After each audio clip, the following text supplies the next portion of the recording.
Offering free products, whether through complimentary samples or promotional deals, is an effective way to build customer loyalty through your site. Free products give shoppers a risk-free chance to experience your brand, fostering trust and loyalty in a way that leads to repeat business. To change the price of an existing product to free, first open the Pages panel. Click a store page. Click All, then double-click a product to open the product editor.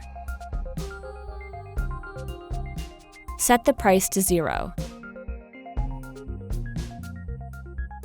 Then click Save.